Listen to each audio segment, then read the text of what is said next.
오늘 읽었던 요한복음 3장 31절부터 마지막 절까지 말씀을 통해서 예수님의 우월성이라고 하는 제목으로 하나님 말씀을 전하겠습니다. 우리가 요한복음 말씀을 늘 듣던 말씀입니다만 오늘은 이 말씀을 좀 가볍게 받지는 않아야 될 것 같아요. 이 말씀이 좀 어려운 말씀 중에 하나입니다. 그래서 저도 사실 이 본문을 설교를 잘 안 해봤습니다. 제가 요한복음 강해를 해본 적이 있습니다. 여러 차례 해본 적이 있는데 이 본문은 잘 안 했어요. 제가 옛날 기록에도 보다 보니까 이 본문은 건너뛰었더라고요. 그 이유 중에 한 가지가 이 본문이 좀 어려운 본문이어서 그래요.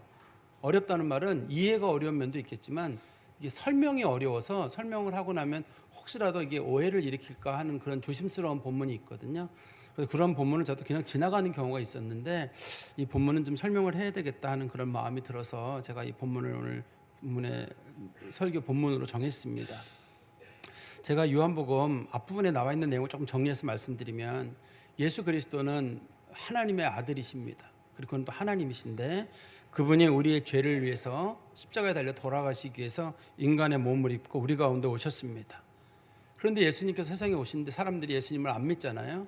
예수님께서는 사람들이 예수님을 믿을 수 있도록 하나님의 아들 되는 증거를 몇 가지 보여주셨는데 그 첫 번째가 물이 변화해 포도주가 되는 가나 혼인 잔치 사건입니다. 그리고 두 번째는 예수님께서 하나님의 아들이시라는 증거는 예수님께서 그 성전에 가셔서 성전을 정화하는 작업을 하셨어요. 거기서 물건 파는 사람들, 환전하는 사람 쫓아내셨거든요. 예배를 받으셨던 분이 사람들의 본심을 아시는 거예요. 이런 식으로 하는 건 예배가 아니다. 예수님 과감하게 그 사람을 쫓아내셨거든요. 그리고 예수님께서는 많은 이적을 통해서 주로 병 고치는 은사인데 그런 사역을 통해 가지고 많은 사람들을 고치는 일을 예수님께서 하셨습니다. 그렇지만 모든 사람이 예수를 믿는 건 아닙니다. 예수를 믿는 데는 조건이 있어요. 어떤 조건이 있어야 되냐면 하나님의 성령의 역사라는 게 기본적으로 전제가 돼야 돼요. 성령으로 거듭나지 않으면 안 믿어지는 거예요, 이게요. 우리는 신앙생활은 그냥 내가 신앙생활 하면 될 것 같잖아요. 그렇게 안 돼요. 어떤 분들은 신앙생활은 세뇌에 불과하다 그러는데 세뇌에 불과하다 그러면 여러분들은 신앙생활을 잘해야죠. 수십 년 동안 교회를 다녔는데 근데 세뇌도 아니에요. 어떤 분들은 신앙생활 하다 떠나기도 하고 어떤 사람은 처음 교회를 다니는데도 하나님 말씀 믿어지기도 하거든요. 신앙생활은 세뇌라고 볼 수 없습니다. 신앙생활은 오로지 성령의 역사가 있어야지만이 그 믿음을 갖게 되고 그리고 하나님을 순종할 수 있는 그런 마음을 갖게 됩니다. 그리고 예수님께서는 성도들의 그 제자들에게 말씀하시기를 예수님 믿는 사람들에게는 반드시 예수님의 성품이 드러나야 된다. 사랑이라는 거예요. 예수님의 성품은 사랑이거든요. 이 사랑이라는 성품이 반드시 드러나야 돼요. 내 안에 성령님이 계신데 성령님은 예수의 영이거든요. 예수의 영으로 내가 구원을 받았으면 예수의 영인 성령을 통해서 내 성품이 하나님의 성품이 세상 가운데 드러나야 되는데 그게 사랑이에요. 예수 믿는 사람들은 입술로 예수를 시인하는 것도 중요한 일이지만 내 삶으로 사랑을 실천하는 것도 굉장히 중요한 일입니다. 그리고 성경에서 다음 말씀에 보면 예수님의 제자들이 세례 요한이 세례 주던 곳에서 멀지 않은 곳에 세례를 주고 있을 때 바리새인들이 서로 이간질을 하려고 했습니다.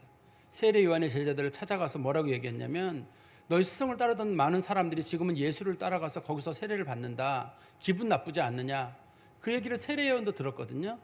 제자들 중 세례 요한도 그 얘기를 들었는데 세례 요한이 그런 말을 했습니다. 하나도 기분 안 나쁘다는 거예요.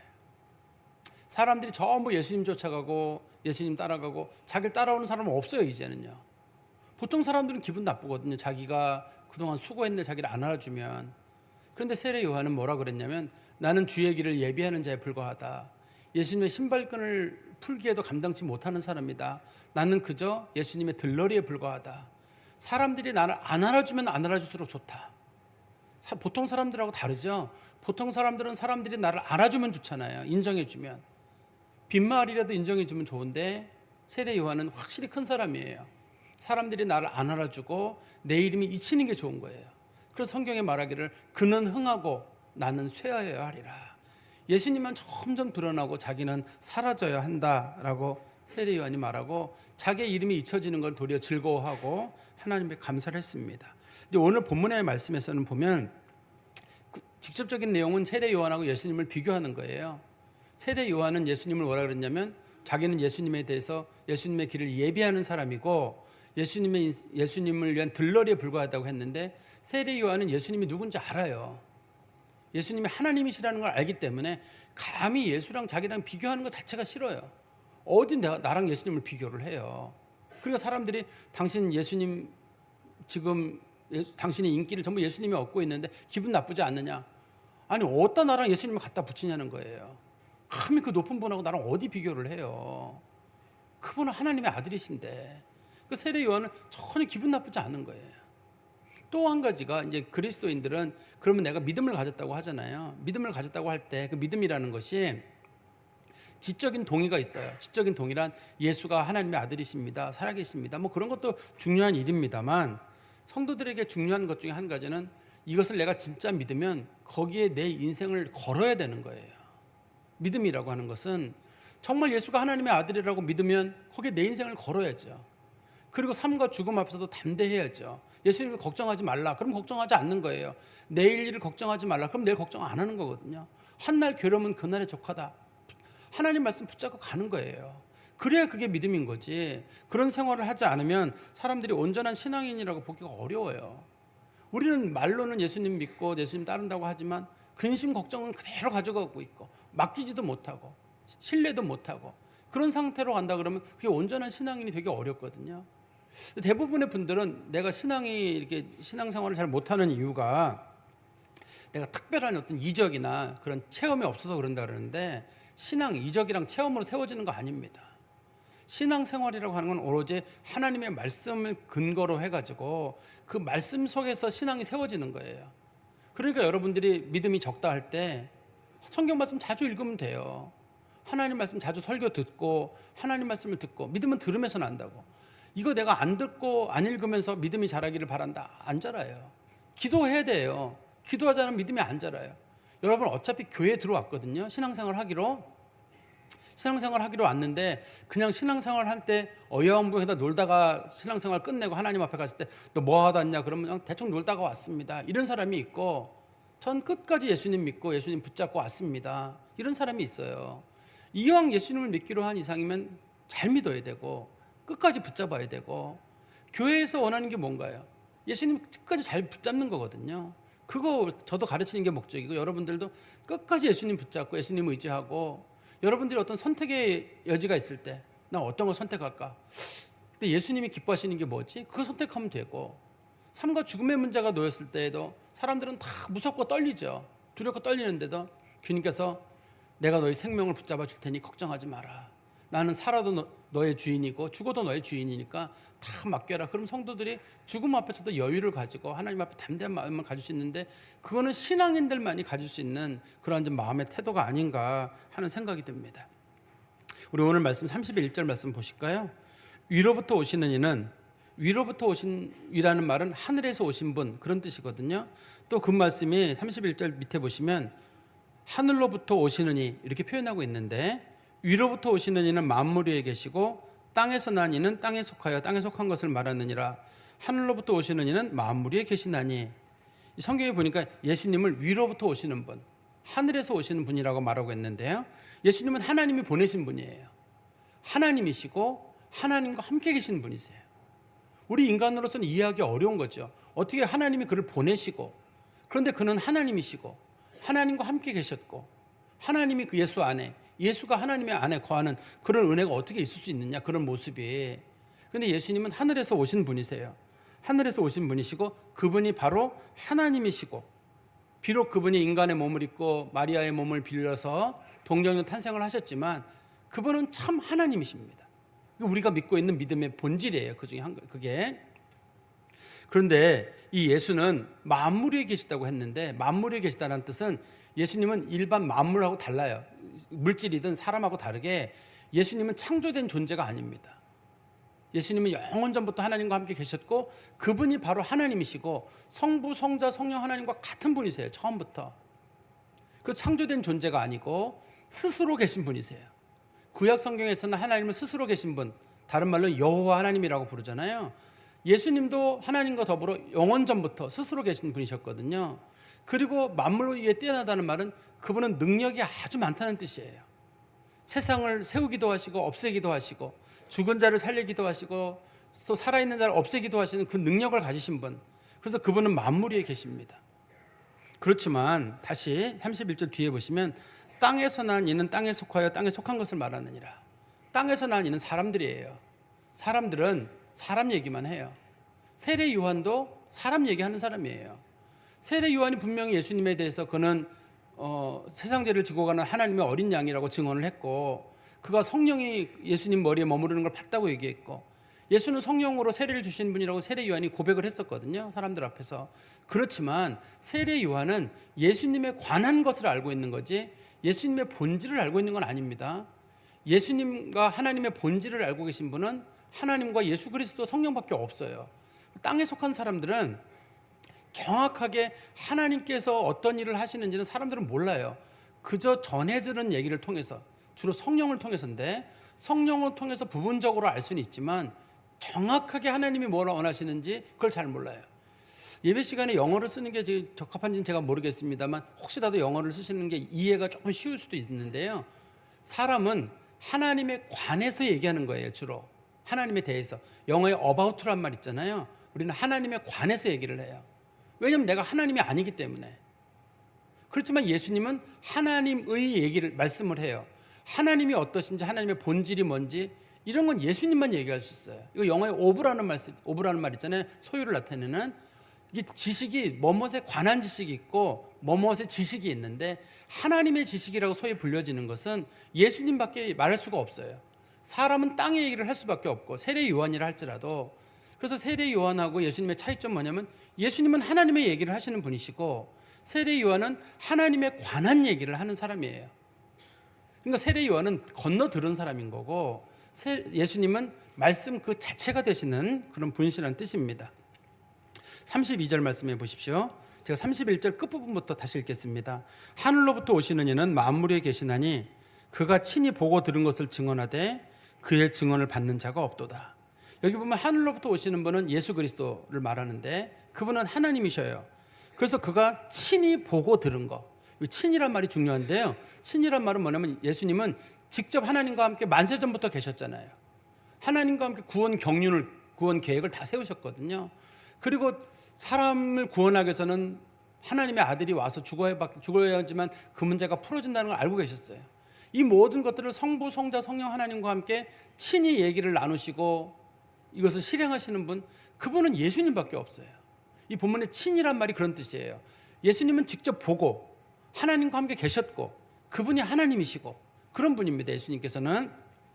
예수님 그런 분이신데, 문제는 그의 증언을 받는 자가 없다. 사람은 이게 이해가 안 돼요. 사람은 예수가 하나님의 아들이다? 이해가 안 돼요. 어떻게 하나님의 아들이 그런 식으로 일을 처리하느냐. 내가 생각한다 그러면 하나님의 아들이 직접 내가 너희 죄를 사하노라라고 한다든지, 하나님의 아들이 인간의 몸을 입고 왜 오느냐. 내가 하나님이라면 이 세상을 이렇게 만들지 않는다. 나는 내가 하나님이라면 아픈 사람도 없게 만들 거고, 내가 하나님이라면 병든 사람도 없게 하고, 가난한 사람도 없게 하고, 고통받는 사람도 없게 하고, 다 평안하게 할 것이다. 그건 우리 생각이죠. 하나님께서 하시는 일을 우리로서는 이해하지 못하는 놀라운 신비가 그 안에 들어있을 거거든요.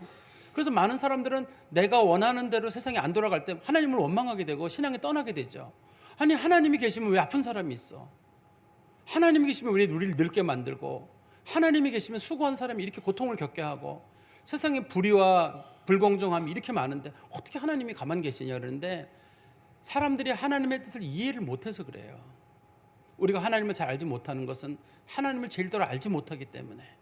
그분은 창조주시고 그분의 놀라운 계획이 있는데, 그 계획을 알고 계신 분은 누구냐면 예수님밖에 없어요.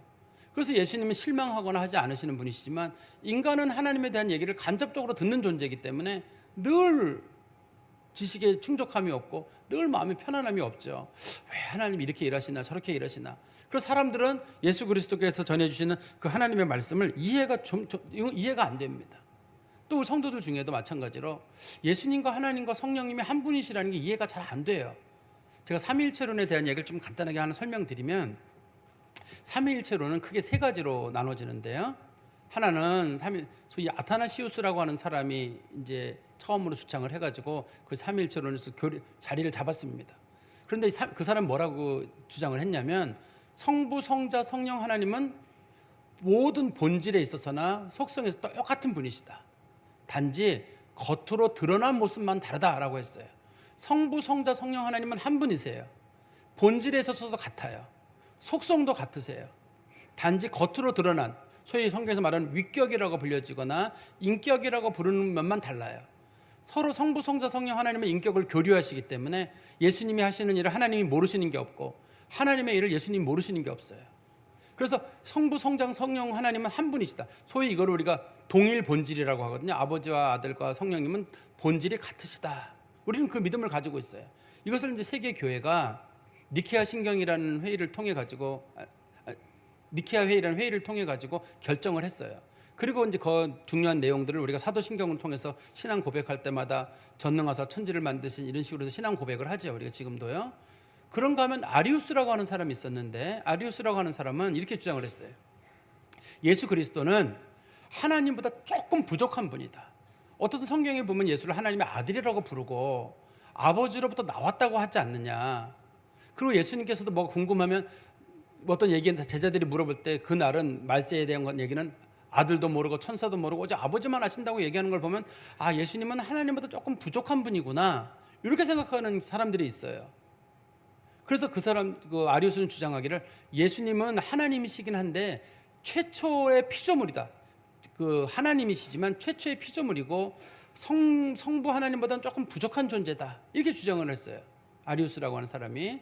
그 다음에 세 번째 사람은 그 가이사랴 유세비우스라고 하는 사람인데 동일 본질이라는 말, 성부, 성자, 성령이 같은 분이라는 것도 그렇고 다르다는 것도 그렇고 자꾸 다투니까 그러지 말고 성부, 성자, 성령 하나님은 비슷한 분이다. 이렇게 하면 어떠냐는 거예요.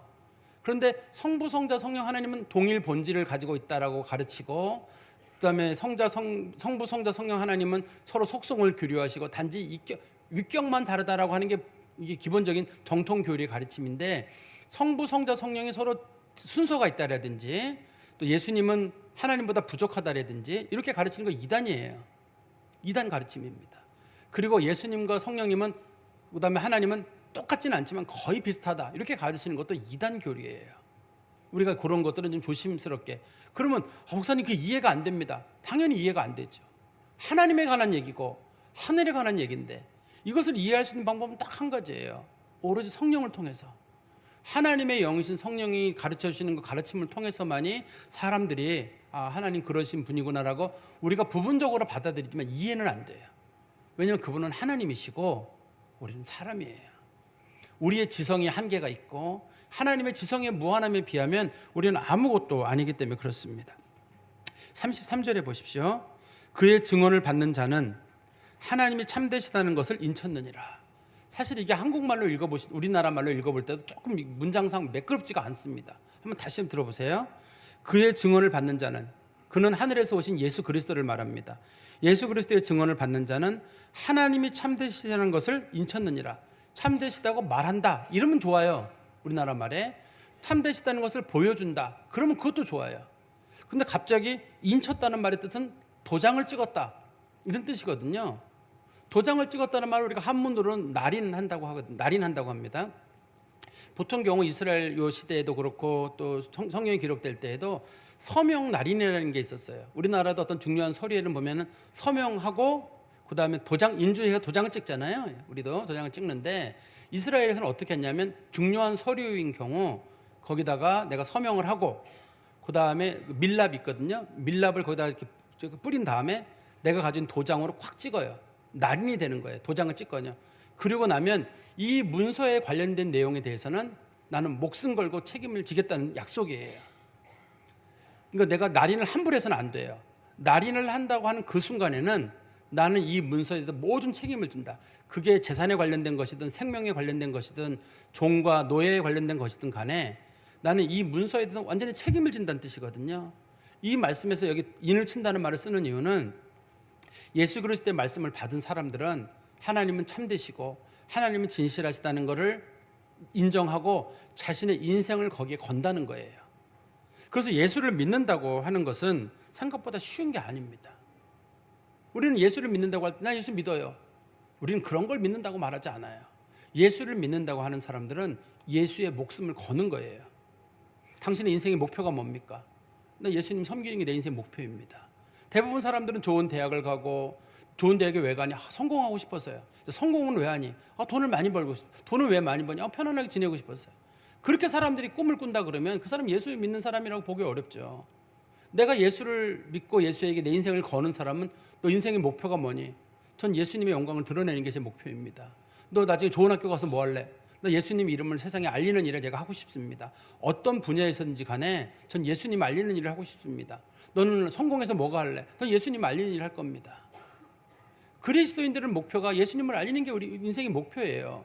예수님에 대한 신앙에 목숨을 걸었기 때문에 죽음도 두렵지가 않아요. 우리나라도 일제시대 때든지 6.25 때라든지 또 다른 나라도 보면 수많은 순교의 시대가 있었잖아요.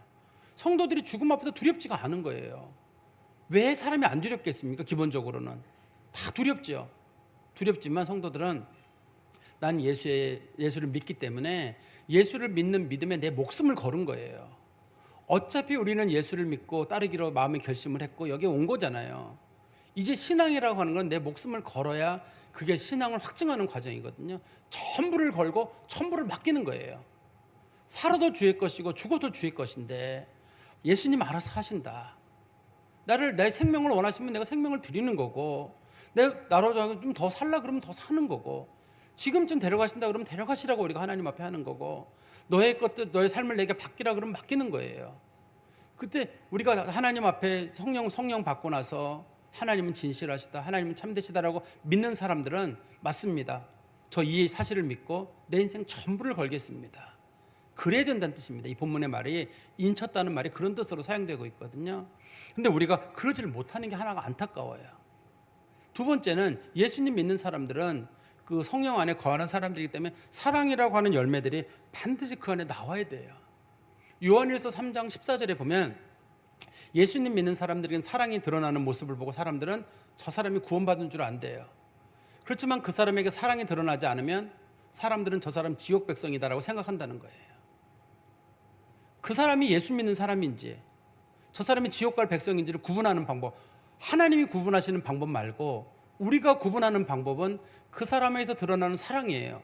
가족 관계에서든지 나랑 사이가 아주 안 좋은 사람이라든지 원수 같은 사람에 대해서도 예수 믿는 사람들은 이 그리스도의 사랑을 보여야 되는 사람들이기 때문에, 그래서 내가 세상에 속한 사람이 아니라 하나님 앞에 속한 사람이라는 사실을 사랑을 통해 실천하는 거예요. 그래서 사랑도 마찬가지로 쉬운 게 아니죠. 우리는 사랑하는 사람들만 사랑하는 건 누구나 할 수 있는 일이죠. 나한테 잘하는 사람만 사랑하는 건 누구나 할 수 있는 일인데, 진정한 사랑이라고 하는 거는 나랑 싫어하는 사람들, 사이가 안 좋은 사람들, 그런 사람들을 측은히 여기고 불쌍히 여기고 나누고, 심지어는 나랑 적대 관계에 있는 사람들에 대해서도 그리스도의 마음으로 나가는 거예요. 그렇지 않으면 온전히 그리스도의 사랑을 실천하지 못하게 되면 사람들이 저 사람 하나님 안 믿는가 보다. 예를 들어서 한번 이거 생각해 보세요. 어떤 사람이 말하기를 이 교회에 내가 아무개 집사님을 알고 있고 아무개 권사님을 알고 있는데 그 사람 예수 안 믿는 것 같아요. 그러면 그 얘기가 들어갔어요. 내가 예수를 믿은 지 40년 50년 됐는데 내가 예수를 안 믿어. 왜 안 믿어 내가? 그럴 때 그 사람이 얘기하기를 예수님 믿으면 사랑이 드러난다는데 왜 당신에겐 사랑의 모습이 없죠? 왜 당신에게는 자비로우심과 너그러움이 없죠? 예수 믿는 사람들에게는 그게 다 드러난다는데, 사망에 거하지 않는 사람들은 사랑이 드러나고 사망에 거하는 사람들은 사랑이 안 드러난다는데, 난 당신은 이렇게 와가지고 천국 못 갈 것 같은데요. 그러면 네가 뭔데 내가 천국을 가니 못 가니 함부로 얘기를 해. 그러는데 성경은 얘기를 하거든요. 우리에게서 드러나는 사랑의 모습이 우리가 예수 안에 거하고 천국 백성이라는 증거가 되는 거예요. 물론 믿음이라고 하는 건 속으로 마음으로 믿고 입으로 시인하는 과정이 가장 기본적인 단계거든요. 마음으로 믿고 입으로 시인하여 구원에 이르는 게 가장 기본적인 단계입니다만, 예수 믿는 사람들은 사랑에 나와야 돼요. 그렇기 때문에 예수 믿는 사람들이 변화가 돼야 돼요. 근데 우리가 조금처럼, 저도 마찬가지로 우리가 조금처럼 안 변하네요. 그래서 사람들이 참 예수 믿는 사람들이 저런 모습을 보고 크게 실망하는 거예요. 왜 예수 믿는 사람들에게는 분명히 사랑의 역사가 드러난다고 했는데 저 사람 말하는 것 보고 성경 암송하는 것 봐가지고는 정말 엄청난 사람인 것 같은데 왜 저 사람은 예수님이 인생의 목표가 아닐까? 저 사람은 죽음 앞에서 왜 저렇게 두려워 떨고 있는가? 정말 하나님 믿는다면 믿음의 선배들이 과거에 참수를 당하거나 온갖 고문을 당하고 죽을 때에도 정말 그리스도인들을 위해서 목숨을 바쳐서 그리스도를 살다 죽었잖아요. 왜 요즘 그리스도인들은 그러지 못하는 것일까? 초대교회 성도들이 그렇게 어려움을 겪으면서도 끝까지 사랑했던 모습이 있었는데 왜 우리는 못하는 걸까? 이거는 우리가 우리 안에 거하시는 성령, 또 하나님의 능력을 온전히 신뢰하지 못하기 때문에 이런 문제가 생기는 게 아닌가. 그래서 예수 믿는 게 생각보다 쉽지 않아요. 어렵습니다. 예수 믿는 게. 처음으로 예수의 은혜를 받고 구원을 받는 건 그거는 하나님의 은혜이기 때문에 쉬워요. 그건 거저들어 얻는 은혜잖아요.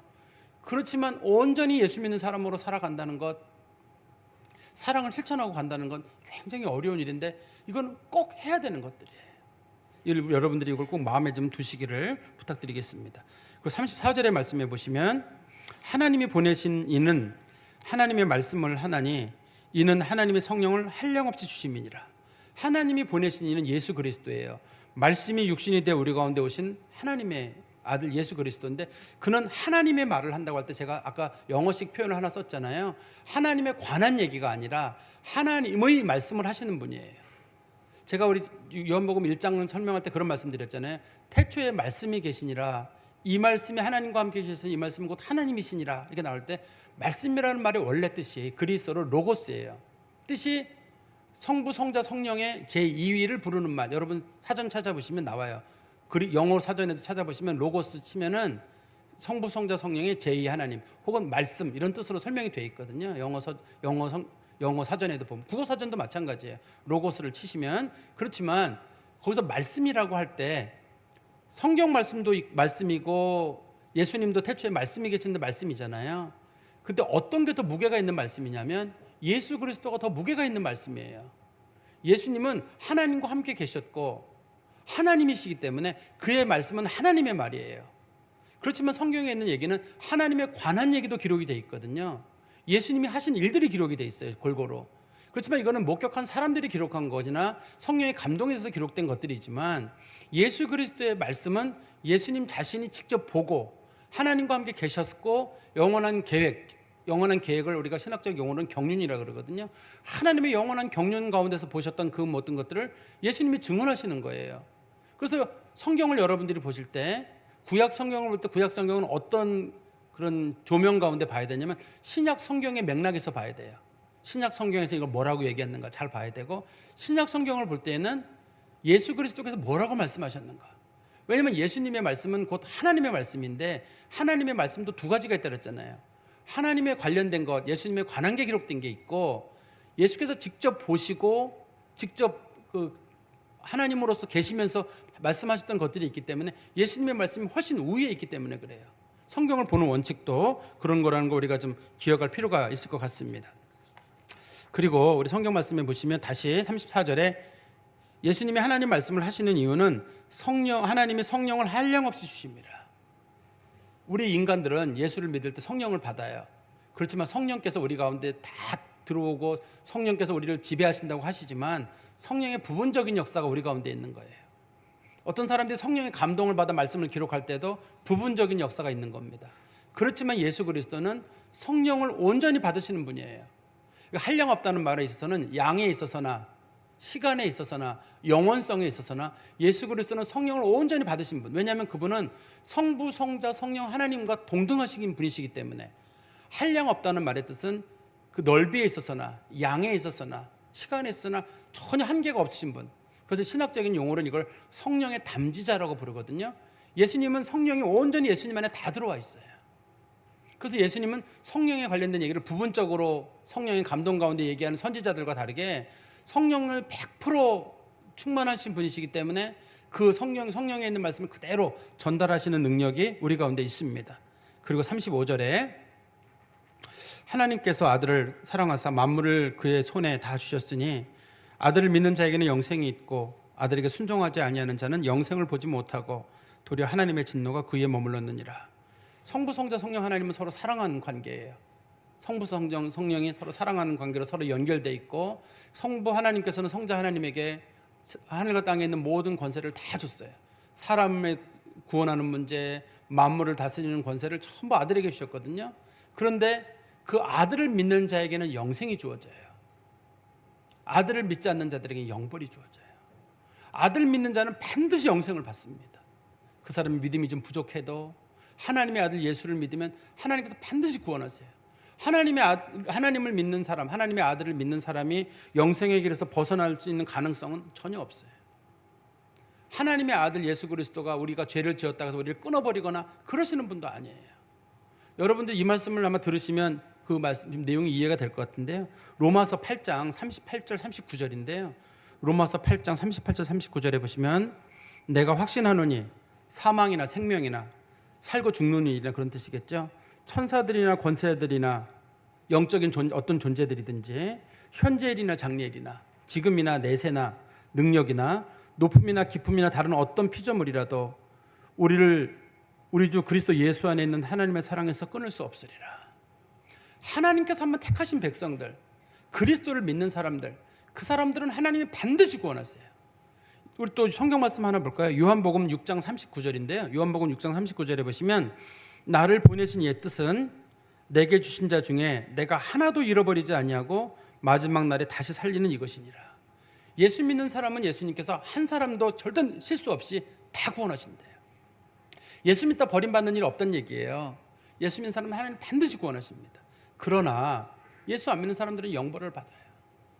불법을 행하는 사람들이거나 예수를 안 믿는 사람들은 영벌이 반드시 임합니다. 근데 어떤 분들은 그런 얘기를 해요.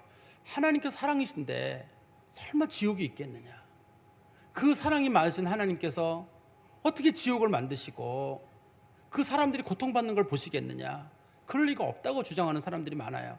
주로 1960년대 이후로 나온 책들에 보면은 소위 현대 신학의 영향으로 인해 가지고 어떤 분들이 그런 얘기를 해요. 예수 믿는 사람들이 죽으면 천국에 가고 안 믿는 사람들이 죽으면 사라진다. 특히 이제 20세기의 유명한 신학자 중에 존 스토트라고 하는 유명한 복음주의학자가 있어요. 큰 영향을 끼쳤습니다. 기독교계에. 그런데 이 존 스토트가 독신으로 살았어요. 평생. 그런데 독신으로 살 때 자기 누나도 독신으로 같이 살았어요. 한 집에. 그래서 누나가 동생 밥도 해주고 살았는데 누나는 예수를 안 믿었어요. 근데 누나가 얼마나 착하고 바르게 살았는지를 몰라요. 근데 자기 누나가 먼저 죽었는데 존 스토트가 마음에 변화가 생겼어요. 자기 누나가 예수 안 믿으면 지옥 갈 줄 알아서 자기도 그렇게 가르쳤거든요. 어느 날 가르치다가 갑자기 자기 생각을 바꿔가지고 사랑이 많은 하나님께서 자기 누나와 같은 사람들을 지옥에 보내고 고통스럽게 하실 게 아니라 안 믿는 사람들의 영혼은 사라지는 것 같다. 그걸 영혼 멸절설이라고 하거든요. 안 믿는 사람들의 영혼은 사라지는 것 같다. 믿는 자들은 죽어서 하나님 나라에 가고 믿지 않는 사람들의 영혼은 사라지는 것 같다. 영혼 멸절설을 주장했는데 하나님의 복음을 모르는 거예요. 하나님의 복음을 알았더라면 그렇게 얘기를 하지 않았을 겁니다. 또 한 가지는 현대에 주장하는 신학자들은 천국이라는 개념은 하나님의 사랑과 부합된다.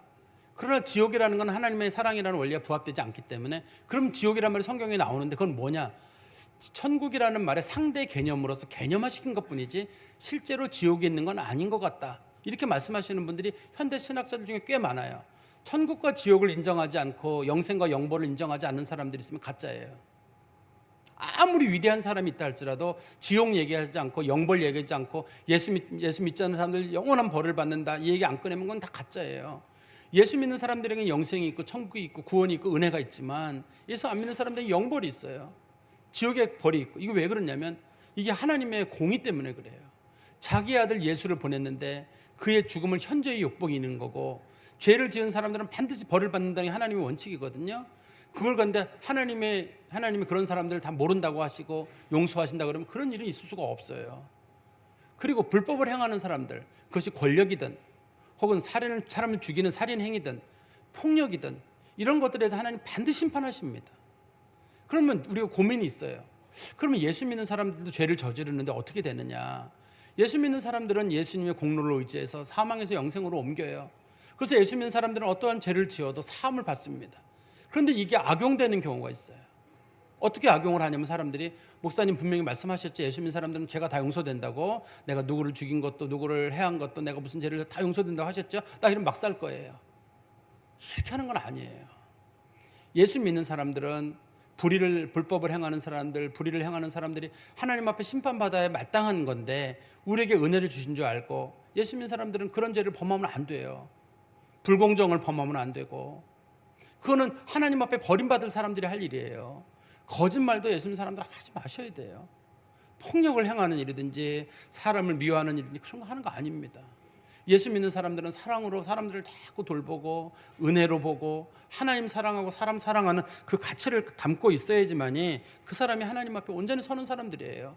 그렇지만 한 예수를 믿지 않고 불법을 행하는 사람들 있잖아요. 반드시 심판을 받아요. 현대인들 중에 상당수가 사람한테 폭력을 행하고 불공정을 행하고 거짓을 행하면서 하나님 두려워하지 않거든요. 심판이 없다고 생각해서 그래요. 심판 반드시 있어요. 반드시 심판하십니다. 하나님께서는 우리 사회의 어떤 지도층에 누가 불법을 범한다, 하나님 반드시 심판받아요. 누가 사람을 죽였다, 반드시 심판받아요. 수많은 거짓말로 사람들을 속이고 위선하고 폭행을 저지르고 다 심판을 받습니다. 단 예수 믿는 사람들은 그 죄에 대한 책임으로부터 그리스도의 십자가로 말미암아 사함을 받는 것뿐이에요. 그렇지만 예수 믿는 사람은 사함 받았을 때 사함 받은 줄 알고 감사한 마음으로 다시는 그런 죄를 짓지 말아야지, 내가 또 그런 죄를 짓거나 그러면 안 되죠. 예수 믿는 사람들에게는 특별한 하나님의 은혜가 있기 때문에 그렇습니다. 제가 말씀을 정리해서 말씀드리면 예수님은 하늘에서 오신 분이십니다. 하나님이 보내셨고 그분이 하나님이시고, 그렇기 때문에 그는 하나님에 대한 말씀을 하시는 게 아니라 하나님 말씀을 친히 하시는 분이시고, 하나님과 계획했던 모든 것들을 친히 실천하시는 분이시기 때문에 예수에게는 거짓이 없어요. 성경에서는 요한계시록에서 예수님을 아멘이시오라고 말합니다. 고린도 후서에서도 예수님은 아멘이라고 말하는데, 아멘이라는 말은 히브리어의 에메트라 그래, 진실이란 뜻이에요. 예수님은 항상 진실을 말씀하시고 세상에서 가장 진실은 예수 그리스도의 말인데, 예수 그리스도는 우리를 구원하러 오시고 십자가를 다 이루셨다고 말씀하셨기 때문에 예수님을 통해서 우리에게 주어진 은혜는 절대 변개됨이 없습니다. 그렇기 때문에 여러분들이 예수를 믿으셨다면 이제 예수를 신뢰하시기를 바랍니다. 신뢰를 하시고 여러분들의 인생을 예수님께 좀 맡길 필요가 있어요. 맡기고 삶과 죽음 앞에서도 태어난 마음 갖는 거예요. 아까도 말씀드렸지만 죽음 두려운 일이에요. 질병에 걸리잖아, 아픈 일입니다. 그렇지만 우리는 그리스도를 믿는 믿음으로 이것도 하나님이 주신 뜻인 줄 알고 받아들여요. 받아들이고 하나님께서 뜻대로 하십시오 하고 맡기고 받아들이는 거예요. 삶과 죽음에서 조금 더 살려고 발버둥 치는 게 아니라, 우리 소위 그 순교의 순간에 왔을 때 내가 지금까지 하나님의 은혜로 살았는데 내가 예수를 배신할 수는 없는 일이다. 그래서 끝까지 믿음을 지키는 거, 그것도 성도들이 해야 될 일입니다. 그리고 천국과 지옥이 반드시 있다는 거. 예수 믿는 사람 반 천국 가지만 예수 안 믿는 사람은 엄청난 지옥이 기다리고 있어요. 하나님의 아들을 욕보인 대가입니다.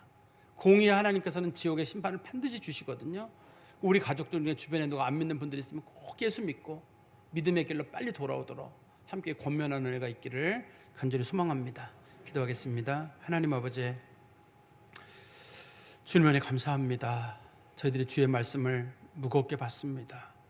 하나님의 아들 우리 주 예수 그리스도께서 하나님의 말씀을 통해서 우리 가운데 말씀하시고 보시고 친히 아시는 것들을 우리에게 알려주신 것, 하나님은 사랑이시라는 것, 그 사랑을 실천하라는 것, 예수 믿는 자들에게는 영생이 있지만 믿지 않는 자들에게는 영벌이 있다는 주의 말씀을 마음속 깊이 담게 하시고, 이 믿음의 길을 갈 때 끝까지 주님 붙잡고 가도록 하나님 도와주시옵소서.